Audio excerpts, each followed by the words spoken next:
nta minsi myinshi ishize aha mu karere ka Gakenke mu murenge wa Coko n'indi bihana imbibi ibiza bihigirije nkana bigatwara imyaka abaturage bahinze ndetse n'amatungo bagasigara bacungira ku mfashanyo gusa. Bimeze nabi kuko guhera n'ejo bundi hari amatungo yapfuye kubera inkuba nayo yari yapfuye. Ubwo ngubwo rero urumva ni ikibazo ni birebire, muzi ko no mu gihe cyashize mwamuze buri wese ari mu kubona iguye tukumva dufite ubwoba kuko n'amashanyarazi yazimye. Nta muntu ushobora gucana twaye mu gihe abereye. Ubutaka bwose buragaragara yuko hatangiye gutigita kubera amazi menshi yabwinjiyemo, birimo bitenguka, imisozi yategutse igenda iriduka. Imvura iragwa ugasanga amazi ahirimiye abantu, inzu zikagenda. Ni ikibazo cyane cy'imvura, hari imvura nyinshi cyane. Kuri uyu wa kane kandi aha n'ubundi mu murenge wa Coko mu ishyamba rya Ndirima na Matovu abandi bita mu bigabiro by'umwami, imvura yaguye yatumye inkuba ikubitiramo abantu 6 bari gusengeramo, 4 bahita bapfa, abandi barwariye bikomeye mu bitaro bya Ruri. Ati yabakubise 4 bapfuye, abandi 2 bagiye kubajyanira.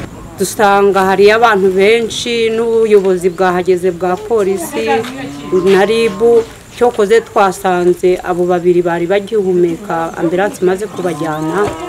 Nuko ngubwo imirambo nayo bari batari bayibasha kuyigeza ku bitaro aho yagombaga kujya kubiruhukira. Baje abana yakubise iki gice cy'epfo babaparariza n'umutwe ngo urasaduka mumva umutwe bavuyemo ibisate 2. Uretse amatungo, imyaka n'ibindi biri kwangirizwa n'ibi biza biri kwica n'abantu, ubu byangije n'ibikorwa remezo nk'ibiro by'umurenge wa Mataba byagiye, imashini mu bigo by'amashuri zakubiswe n'inkuba ndetse n'ibindi.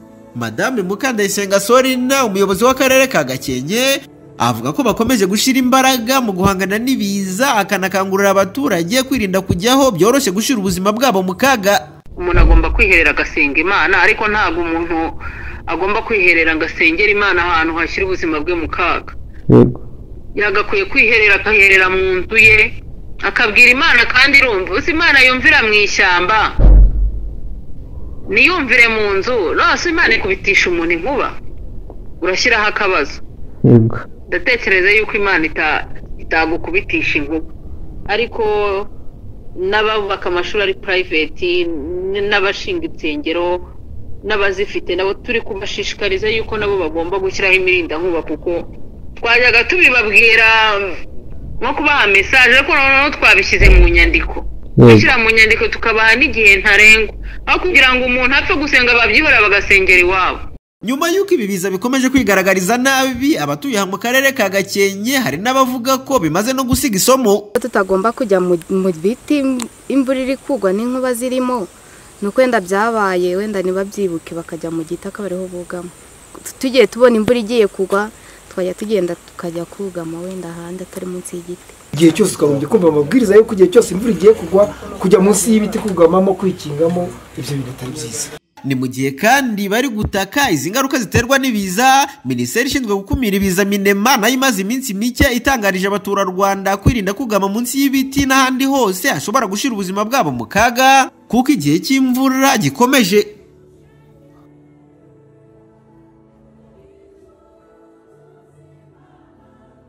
Nta minsi myinshi ishize aha mu karere ka Gakenke mu murenge wa Coko n'indi bihana imbibi ibiza bihigirije nkana bigatwara imyaka abaturage bahinze ndetse n'amatungo bagasigara bacungira ku mfashanyo gusa.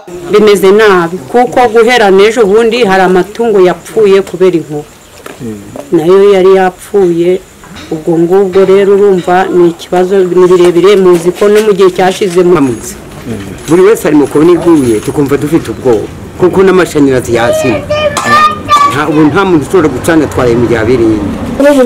Ubutaka bwose buragaragara yuko hatangiye gutigita kubera amazi menshi yabwinjiyemo, birimo bitenguka, imisozi yategutse igenda iriduka. Imvura iragwa ugasanga amazi ahirimiye abantu, inzu zikagenda. Ni ikibazo cyane cy'imvura, hari imvura nyinshi cyane. Kuri uyu wa kane kandi aha n'ubundi mu murenge wa Coko mu ishyamba rya Ndirima na Matovu abandi bita mu bigabiro by'umwami, imvura yaguye yatumye inkuba ikubitiramo abantu 6 bari gusengeramo, 4 bahita bapfa, abandi barwariye bikomeye mu bitaro bya Ruri. Ati yabakubise 4 bapfuye, abandi 2 bagiye kubajyanira. dusanga hariyo abantu benshi n'ubuyobozi bwahageze bwa polisi na ribu cyokoze twasanze abo babiri bari bagihumeka ambulanse imaze kubajyana nuko ubwo ngubwo imirambo nayo bari batari bayibasha kuyigeza ku bitaro aho yagombaga kujya kubiruhukira. Baje abana yakubise iki gice cy'epfo babaparariza n'umutwe ngo urasaduka bumva umutwe bavuyemo ibisate bibiri. Uretse amatungo, imyaka n'ibindi biri kwangirizwa n'ibi biza biri kwica n'abantu, ubu byangije n'ibikorwa remezo nk'ibiro by'umurenge wa Mataba byagiye, imashini mu bigo by'amashuri zakubiswe n'inkuba ndetse n'ibindi. Madame Mukandayisenga Sorina, umuyobozi w'akarere ka Gakenke, avuga ko bakomeje gushira imbaraga mu guhangana n'ibiza, akanakangurira abaturage kwirinda kujyaho byoroshye gushira ubuzima bwabo mu kaga. Umuntu agomba kwiherera agasenga Imana, ariko ntabwo umuntu agomba kwiherera agasengera Imana ahantu hashyira ubuzima bwe mu kaga. Yagakwiye kwiherera akaherera mu nzu ye akabwira Imana, kandi irumva. Uzi Imana yumvira mu ishyamba niyumvire mu nzu, rwose Imana ikubitisha umuntu inkuba urashyiraho akabazo. Ndatekereza yuko Imana itagukubitisha inkuba, ariko n'abubaka amashuri ari private n'abashinga insengero n'abazifite nabo turi kubashishikariza yuko nabo bagomba gushyiraho imirindankuba, kuko twajyaga tubibabwira nko kubaha message, ariko noneho twabishyize mu nyandiko, gushyira mu nyandiko tukabaha n'igihe ntarengwa, aho kugira ngo umuntu apfe gusenga babyihora bagasengera iwabo. Nyuma y'uko ibi biza bikomeje kwigaragariza nabi abatuye mu karere ka Gakenke, hari n'abavuga ko bimaze no gusiga isomo. Tutagomba kujya mu biti imvura iri kugwa n'inkuba zirimo, nuko wenda byabaye wenda ntibabyibuke bakajya mu giti akabariho bugama. Tugiye tubona imvura igiye kugwa twajya tugenda tukajya kugama wenda ahandi atari munsi y'igiti. Igihe cyose ukagombye kumva amabwiriza yo kugihe cyose imvura igiye kugwa kujya munsi y'ibiti kugamamo kwikingamo, ibyo bintu atari byiza. Ni mu gihe kandi bari gutaka izi ngaruka ziterwa n'ibiza, Minisiteri ishinzwe gukumira ibiza Minema nayo imaze iminsi mike itangarije abaturarwanda kwirinda kugama munsi y'ibiti n'ahandi hose hashobora gushira ubuzima bwabo mu kaga, kuko igihe cy'imvura gikomeje.